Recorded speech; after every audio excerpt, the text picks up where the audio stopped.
Welcome back to another North Carolina Tar Heels basketball recruiting podcast here on TarHeelIllustrated.com. And if you are watching us on our YouTube channel, that is called Tar Heel Illustrated. And if you're on Facebook, that's Tar Heel Illustrated.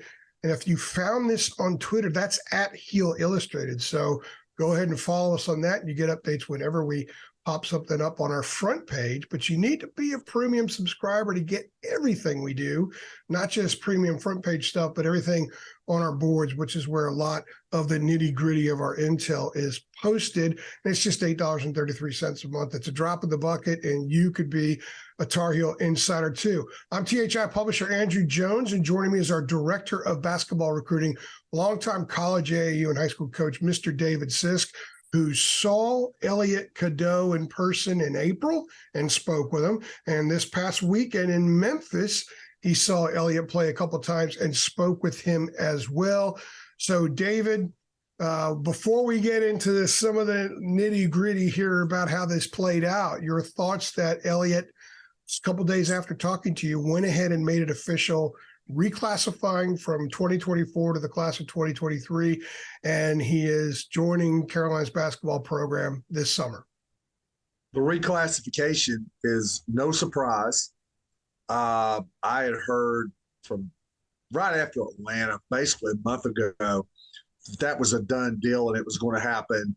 And it makes all the sense in the world because he's done everything that he can do in high school. Now, maybe winning a Peach Jam would be part of that, that he would like to do. But he's already won that Geico National Championship, and he really blew up. He went from being one of the better point guards in the country in his class to being the best point guard in the country, no matter what class. He's just blown up. I think we've seen that his ranking, he's already been re-ranked by rivals at number 8 in 2023, which is a higher ranking than he had in 2024, which tells you this spring how well he's played. It doesn't tell you that the 23 class compared to 24, there's nothing there. If he would have stayed 24, he would have really jumped because he's just basically toyed with a competition. They won a Geico National Championship at Elliot Academy. He was stellar there on national TV. And now we get into the EYBL, the last 4 sessions here. And he's, like I said, he's been phenomenal. Just a double-double every game almost. Was averaging a double-double deep into the EYBL sessions, had a triple-double. And some of the games that I've noticed, he can take on either role. When they've needed him to score and his assists have been down, you'll look up and maybe one game he'll have 12 points and 12 assists. And then you look up another game and he's got, for example, maybe 24 points and 4 assists. So he's not had a bad game. He's got different ways of doing it. But, man, he's just been stellar. And he's 19 years old. So he's ready to go and play on the college level. Yeah, he turns 19 in September. Yeah, so it'll be 19 when he plays. That's a big retraction. 18 right now. He'll be 19 by the time school starts. Yeah, but by the time they have their first formal practice of the fall, they'll have some in July. But by the time they have their first formal practice, he will be 19 years old. So before we get into him as a player, let's quickly look at the past 6 weeks or so. We have quite a few sources on this, some really good sources that told us a little bit about maybe some jockeying of trying to figure out what was the best thing to do because he was blowing up so much. The things that we heard range from decommitting, reclassifying and decommitting to not reclassifying at all, or to reclassifying going to North Carolina, the full gamut. And one of the things you and I discussed, and Jacob and I did on a podcast as well, is the fit. We were talking maybe about a month ago about the fit. How can he and RJ Davis fit together in the backcourt? And that was something that I think some of the parties at hand were also discussing and bantering about. So what did happen in these last couple of weeks that led him to the point where everybody's on board, there are no issues, and the full go-ahead was to reclass, stay with North Carolina? By the way, you can tell our dog's really excited about the Elliot Cadeau reclass. She's had a great day. For the record, I had to put gates and all kinds of stuff outside my office. That's why I was late getting on the Zoom, because mine will go, you know what, at least we don't get FedEx deliveries this time of night usually. But so I've been very lucky lately with the dogs. You haven't. Andrew and I are both servants to our dogs. So there we go. There's no doubt about it. They own me. Yeah. Now, as far as some of the back channels go through spring, now let me say this. This was not our story. I've said on this, I'm not saying anything publicly. I've really not even gone on the message boards. I've not gone on Twitter. I've not gone on Tar Heel Illustrated and done any stories whatsoever on this. We've discussed it. I've told you for weeks what was out there. And it's really among back channels of basketball people and grassroots people. And I've probably researched this more than any other player that I've researched and worked on since I've been at Rivals. You know, and there was some talk about, Elliot's reclass was never an issue, but would he reclass and maybe look at other schools? And then what would RJ Davis's response be with another point guard coming along? And there was some talk that this might not work out and that both players might look at other options. But obviously, Elliot says, he's going to be here. And some individuals that I've spoken to today who had heard some things about, about RJ, wondering if he would be content to share the ball, are saying that, he's good with it. So any of the stuff that was out there, and like I said, it really wasn't for public. This was just in the back channels, behind the scenes stuff in the grassroots basketball world. I feel like that's kind of been laid to rest. Everybody is good with it. And Hubert Davis, I'll give him credit here, because Hubert Davis really had one job to do, and that was just try to say, hey, we're going to bring the best team in and get everybody to look at it from a team standpoint and say, hey, we're doing, we need to get along here. And it may not have been a tough sell. There may not have been a problem, but there was something that thought maybe that wasn't as easy as it might appear. And he's been able to do that. I talked to Sergio Wilcher, who's Simeon's dad, just a while ago before we came on. He's all fired up and, ready to go. They've had a relationship for a long time. He just likes the versatility that Elliot's going to bring. So any talk out there behind the scenes that this might not work, that there may not be enough balls to go around and everybody wants to play point guard, like we said, we feel like that's now seems to be a moot point, and everybody's ready to go. Yeah, I floated on our board about options being on the table, which there were. And Jacob and I did a podcast about a month or so ago, maybe 5 weeks ago. We talked about this, where one of the primary concerns was chemistry. And that's at a time when we don't know how much buy-in from everybody else that there would be in something like this. I think the key buy-in, obviously, being RJ, but everything that we are hearing today. In fact, you texted me last night, said, got to get Elliot Cadeau stuff ready. So you were hearing last night that something was going to pop probably today, fairly early today, and we were ready to roll with it. So clearly, Hubert has done everything in advance of the basketball being played and see how things take shape once they start playing together. Everything up to that point, apparently Hubert's done an awfully good job of getting everybody on the same page. So they begin with good chemistry is in the mind. That's where it starts. So our understanding is everything is starting from a good spot, be it Art, and it's not just RJ. Other guys are affected. You mentioned Wilcher. Trimble's affected. Cormac Ryan, maybe he moves more to the starting three, and Ingram moves to the starting four, and that means Withers comes off the bench. our understanding is that everybody is on board with this.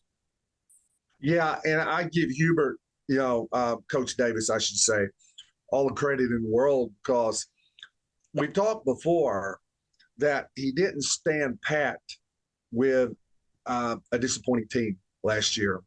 Number one, he wanted to change the identity, but number two, he wanted to get better players while doing it.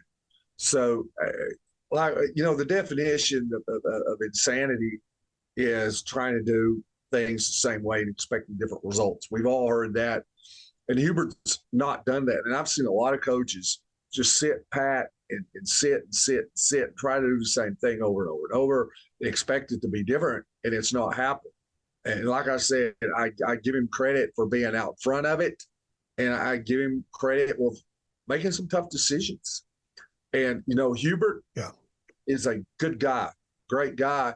And sometimes that doesn't work out. I think a lot of times the toughest spot is for a coach that is a good man who's respectful of other people's feelings to succeed in a cutthroat business. And he has been able to go out and make the tough decisions of what was best for the program, what was best for next year's team. And not only has he reshuffled the deck and not done it the same way, but he was able to make, like I said, some things work where there may or may not have been some egos involved. And, going on, you were talking about the roster. I'm sure we'll talk about this here. Kind of interested. I'm not sold yet on the starting roster or starting lineup, but one thing that Cadeau is going to add is more versatility in here, because now you can do some different things and you can put different kind of lineups on the floor. Well, it also helps, quite frankly, that the player most people are focusing on that has to make maybe the biggest adjustment moving over to the 2 is RJ Davis. He's a really good guy. He's a good dude. He's a good student. He's got his head on straight. He's got a plan, not just for now, but down the road. And I think he recognizes what winning can do. He wants to win. When I would talk to the kids after games this past season, I almost always talk to RJ, because I think RJ, he's always, not that kids are dishonest, they just don't, some reveal more than others. So it's not a dishonesty thing. It's just who reveals more. And RJ revealed a lot. He's the one that told me about teams knowing their plays. He's the one that told me they didn't make adjustments. He's the one that told me they were tired. And I think him moving over and being selfless in that sense and thinking team first gives him one big step forward at becoming more of a leader for this team, because they've heard Armando's voice for a while. And even though these are some new guys in there, maybe for Armando, it's good that he's talking to some new voices, but Armando's done it for a while. He needs other guys. And I think that this helps RJ in a matter of leadership. I think he could be more of a fanny smacker because he's doing this. He's showing the team first type of mentality that I think some people thought was missing from this club at times last year. And I don't know of anybody that thinks it was missing from RJ, but sometimes it was hard to see it across the board because of the way they played. So I think this is a big step forward for him in that role.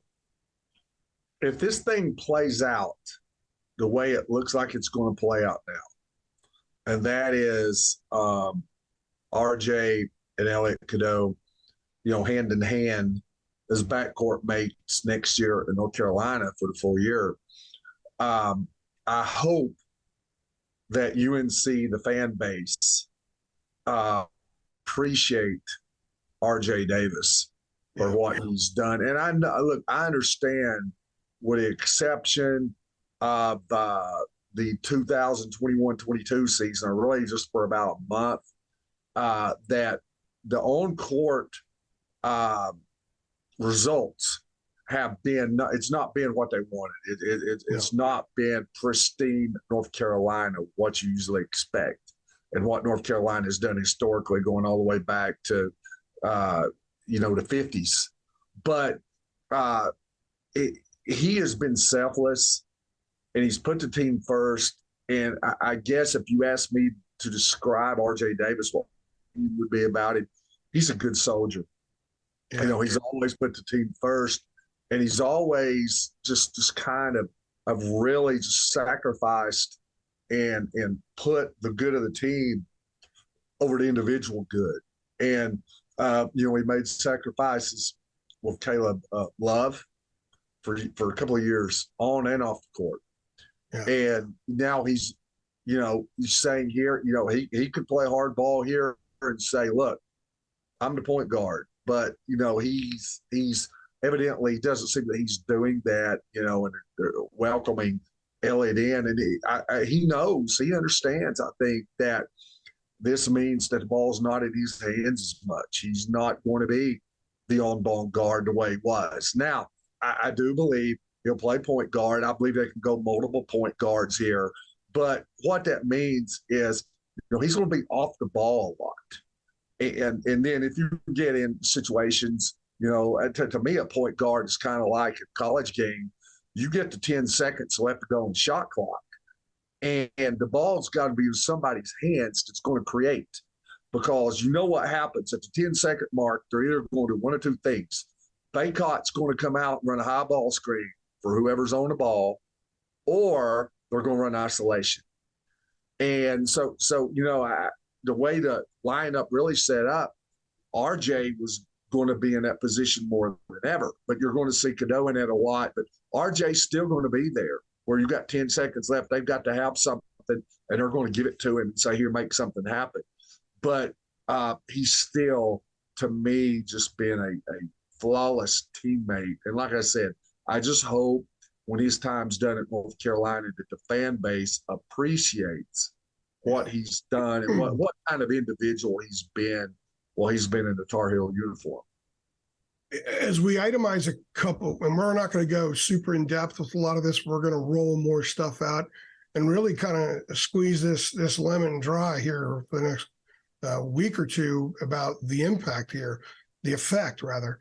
But one thing I will note, since we're talking about RJ, this past year when they were in those situations and RJ would try to create something and then have to kick out to somebody for a three, a lot of the time it was Caleb Love, who was a 30% shooter. And quite frankly, the last 5 weeks of the season shot around 25% out there.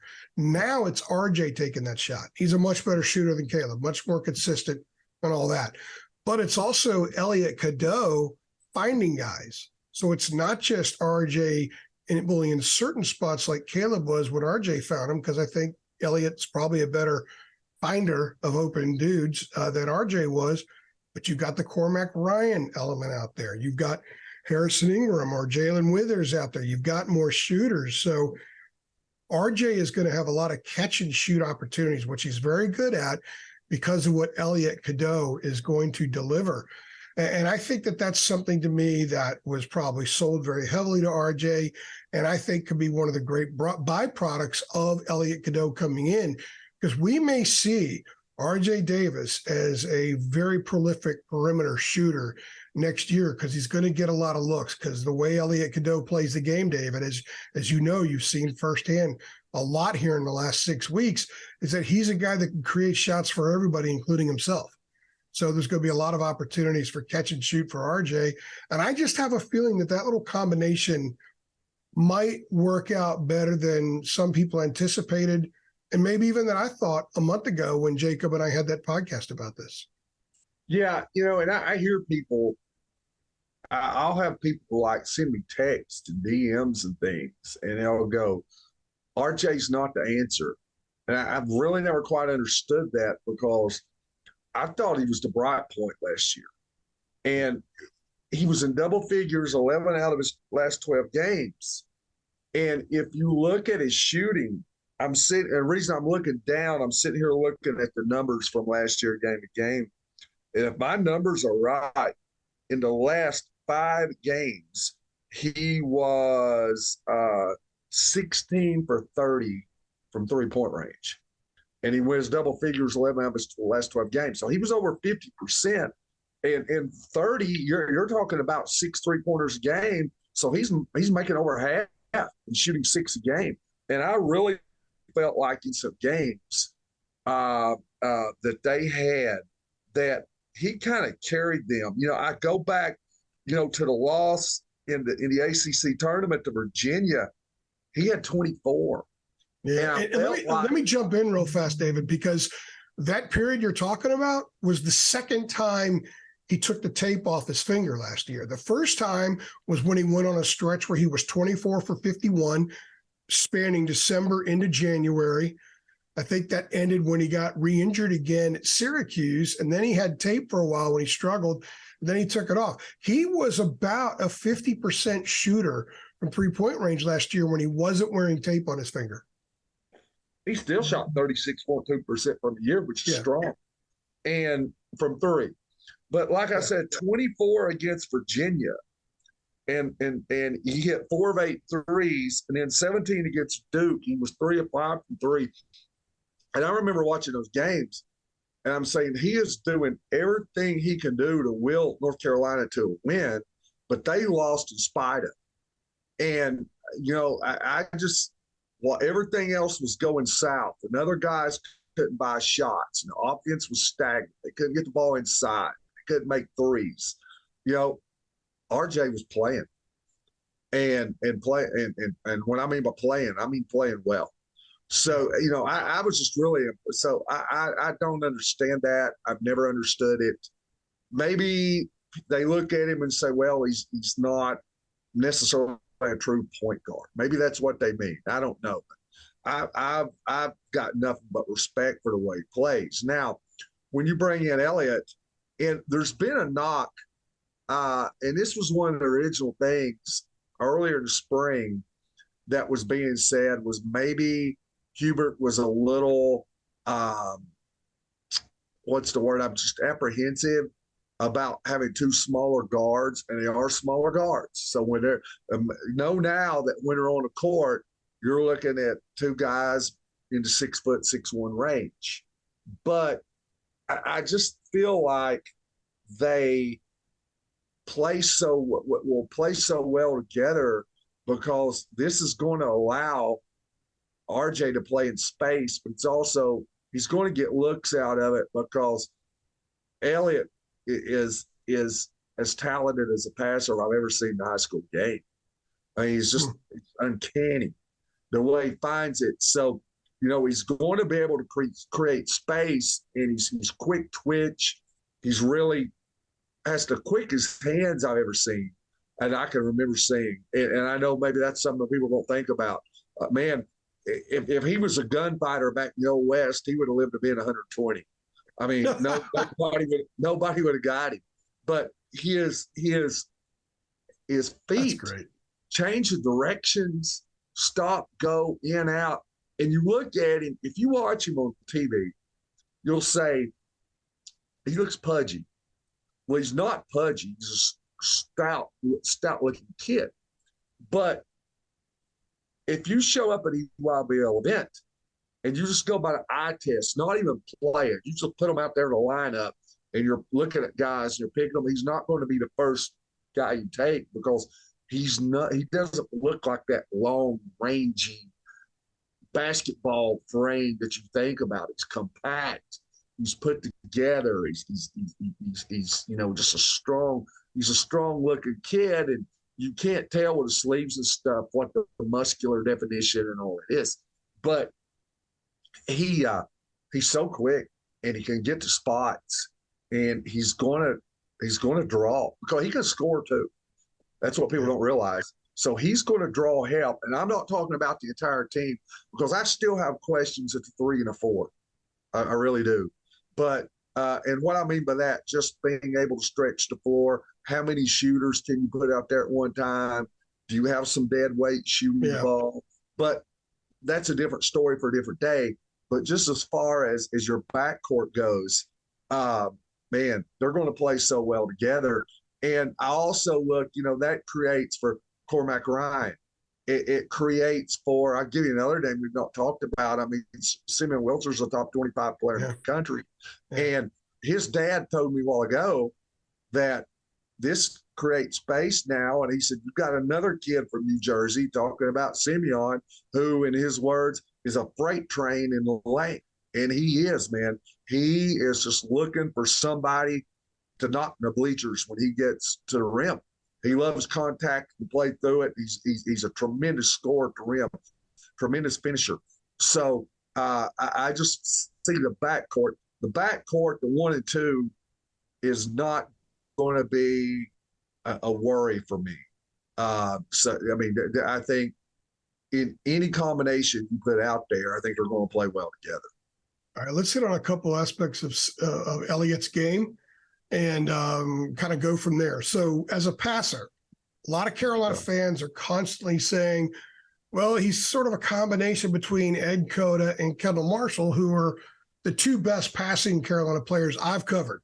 I started in 1996 when Ed Cadeau arrived his freshman year, and he was unbelievable. He was a guy that could get into the teeth of defense and drop a dime to the quickest off the floor dude I've ever covered in Antoine Jamison.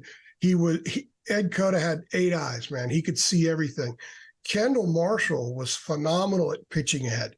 He was the best I've seen at North Carolina at pitching the ball ahead to guys in transition. And they had bigs like Zeller and Henson, and they had Harrison Barnes in the wing. They could all run and get up and down the floor. So Marshall wasn't supremely athletic, but he was the ball travels faster than the feet. And he was incredible at doing that. He was really good at finding guys on the wing for stuff. So what is the trademark of Elliot's passing, his distributing the ball to others? Antoine Jamison, that guy cost me an AAU national championship, but that's another story. But Elliot, if I'm going to make it, I think I've done this on here before, but if I have to make a comparison, I'm going to make the most unusual comparison that you'll ever hear for a point guard. If you say, what player would you compare him to? Patrick Mahomes. That's who I would compare him to. Yeah, the quarterback for the Kansas City Chiefs. You look at him, he'll say, a little too small, maybe not tall enough. You watch him, and he's not that big, raw. He's not the Justin Herbert, the big 6'5", 6'6", long guy that's just throwing the ball through a wall 80 yards down the field and all that. But he's a guy of really good feet who keeps the pocket alive, moves well outside the pocket, and then can create. I look at that with Elliot Cadeau. He can create. And he's much, much, much quicker than the eye test will tell you. But then he's just like Patrick Mahomes. He is accurate on a dime with his passes. And they're from all different angles. Patrick Mahomes is throwing back across the field. He's throwing underhand. He's throwing sidearm. He's throwing left-handed. He's doing all that. He's going to make some ESPN top 10, Sports Center top 10s next year, and it's not going to be dunks or threes falling out of bounds or anything. They're going to be all passes because, like I said, his comparison is Patrick Mahomes, the quarterback of the Chiefs. You're talking about just an incredibly wide range, a wide repertoire of passes. And I've seen him do all of it. You're talking no looks. You're talking with either hand. You're talking bounce slot passes with either hand, just out of nowhere because he's so quick. You're talking about passes back across the floor. He's as good a full court passer from the point guard spot as I've seen. So you've got guys running the floor, and he's going to drop. He can do one-hand passes with either hand, bounce pass, or air passes. It can be two-hand. It can be anything where you're talking about 60-foot passes, just laying them right here. And, he's made some plays, like I said, just earlier in the year, where he's doing his hands are so quick with a dribble. He's got such a quick crossover because he's low and he dribbles the ball so hard, and he's got it on the string. He cannot dribble the ball hard enough to lose control of it with his fingertips. So he'll be doing bang, bang, bang, bang behind the back 3 or 4 times, and then no look and pass out of the same motion. So that's why I talk about his hands being quick, because he's such a quick dribbler and then dribble to pass. So he lives to pass the ball and set the table. It can be pick and roll. It can be post feed. It can be full court. It can be no looks. It could be on a break. Every part, left and right, incredible imagination, incredible vision. Every part of the game from the passing standpoint is his strength. I see not. I mean, there's nothing out there where you say he's got to get better at this. And man, if I'm a player, I would be so just thrilled to be able to play with Elliot Cadeau, because he's going to get your name in paper. I was going to ask you about vision related to Coda and Marshall, since that's sort of where everybody starts when they try to come up with comparisons. One thing I marveled at with both of them was they saw stuff before it happened. Yeah. And that's also what made them great passers, because they saw a guy getting open in a certain spot before it actually happened. I know that Larry Bird's teammates used to say he saw two movements before they actually occurred. Coda and Marshall had some of that. Is that what you see in Elliot as well? Yeah, and he's a better scorer. So, like I said, his shot, if he has to score, he can get you a bucket. It's very comfortable outside shooter. But I do, and he sees it beforehand. And like I said, he makes passes. You know how you're in a game and you'll go, man, pass, this guy's open, pass the ball, pass it, he's open. He's making passes. He's the only guy in the gym sees it. And everybody's looking around like, how did he see that? I love that. And a lot of these games, I mean, just about all of them, I'm on the baseline. And so when they're going the other end, he's on a break where he's coming off a ball screen, he's seeing the same thing that I'm seeing. And he just needs just that much. And I'm telling you, if you're playing with him, you better have your hands up and ready, or you're going to have a dental bill, because he's going to put it there, and all he needs is a slither, is a crack, and he's going to deliver. So, like I said, he sees stuff that nobody else. It's not obvious. It's not obvious, and that's what makes it hard to scout, because the defense doesn't see it either. So, all he's got to do is just have just the smallest window to throw the ball in.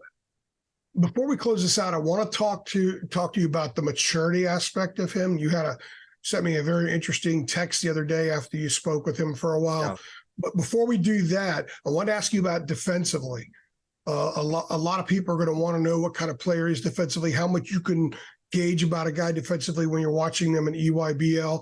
And you've coached for a long time. So you could watch a kid and say, you know what, I think he could be a B-level defender, an A-level defender. How do you foresee that moving forward with Elliot?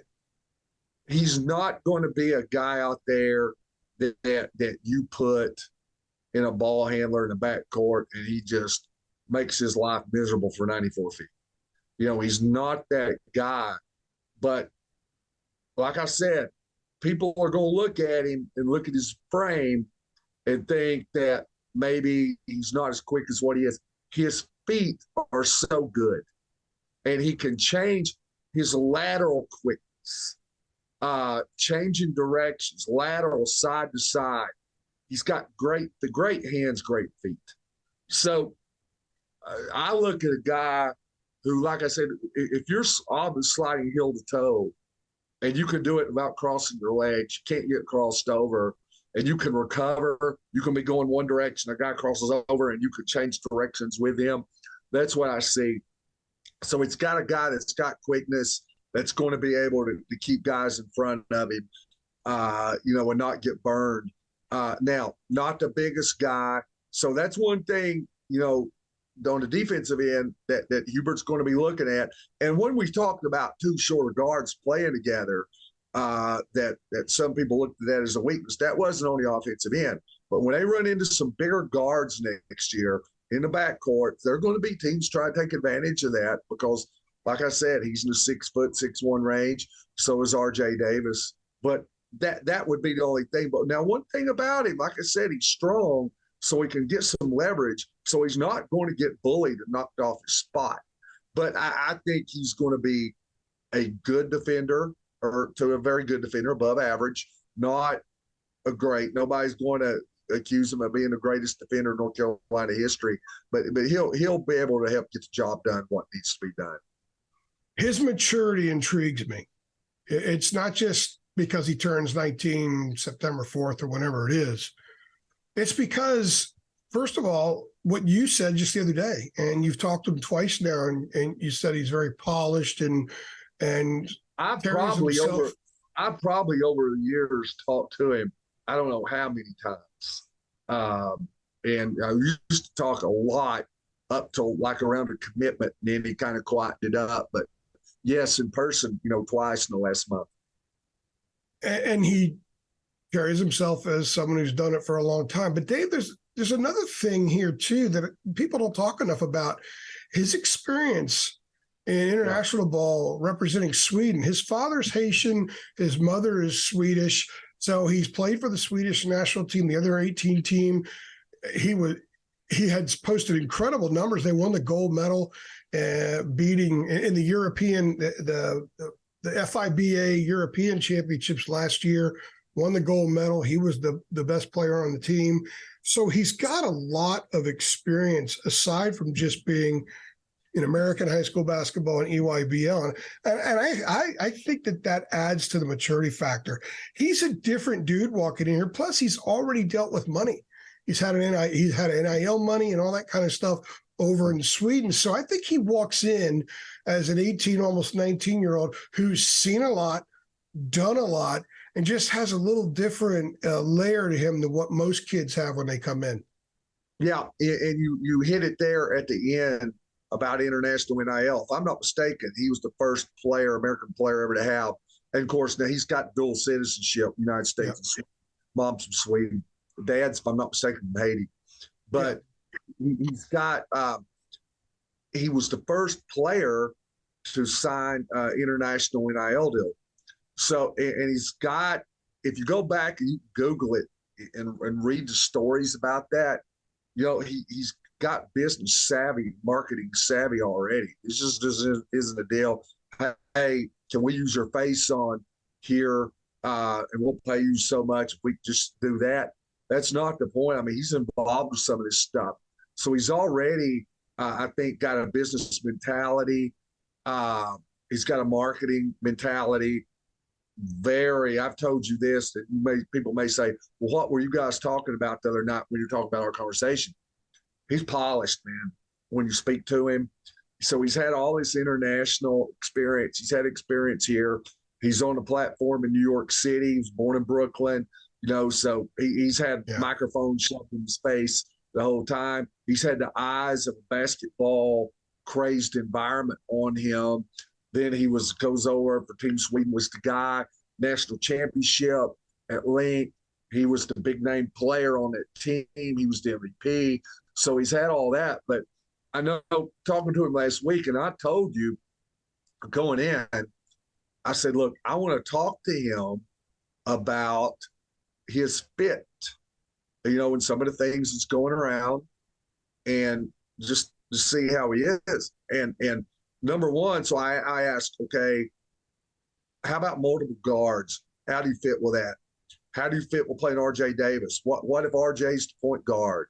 And how do you fit into that? Because you've always had the ball in your hands. What if it's in RJ's hands? Is that compatible? And, I asked him, tough questions about that. And he didn't dodge. The thing was, he gave really good answers. Yeah, very good. And talked about, when I was at Bergen Catholic, we had multiple point guards. We got multiple point guards here, with New Heights Lightning.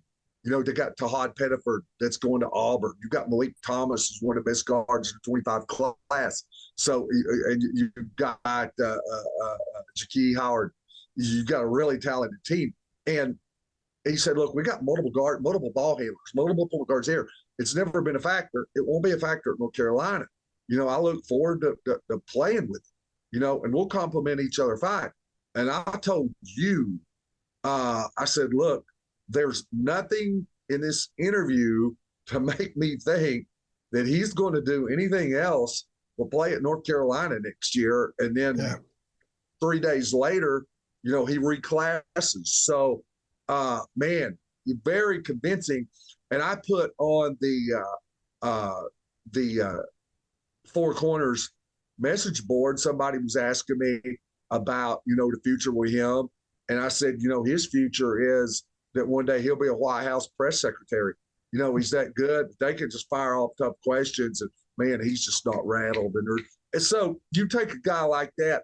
I've watched him play 9 games courtside this year in tough environments. And the best players in America in EYB, I've watched him go up against Boogie Flan.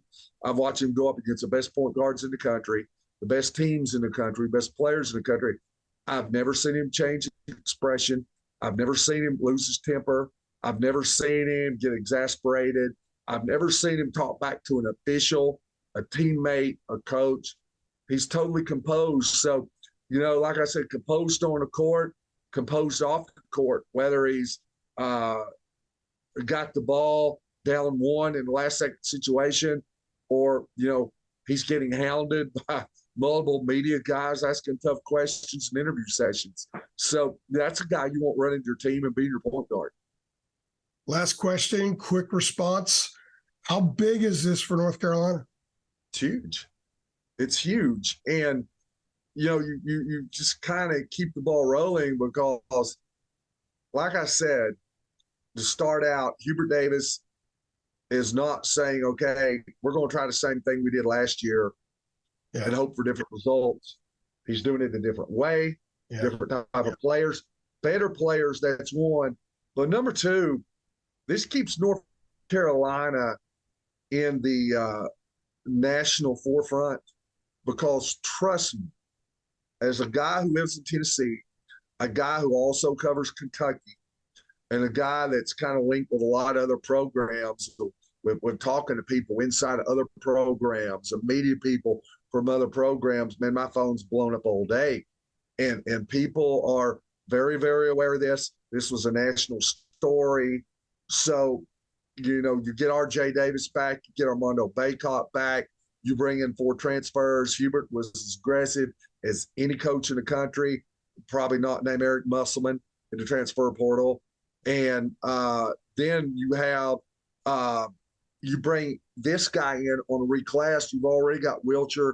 Zayden High, I think, is going to be a project, but I think Wilcher could come in and really help right off the bat. And then you bring this guy. Like I said, I think people may be forgetting the troubles that North Carolina had last year.